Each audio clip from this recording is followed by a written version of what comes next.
Jur că aș accepta, dar orice până la ea, până la dragostea mea.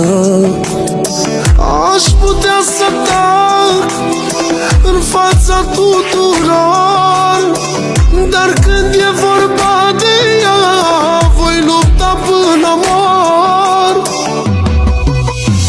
Să nu încercați, să nu încercați vreodată voi să vă băgați în dragostea noastră curată. Dacă strălucim, nu ne furați strălucirea, mai bine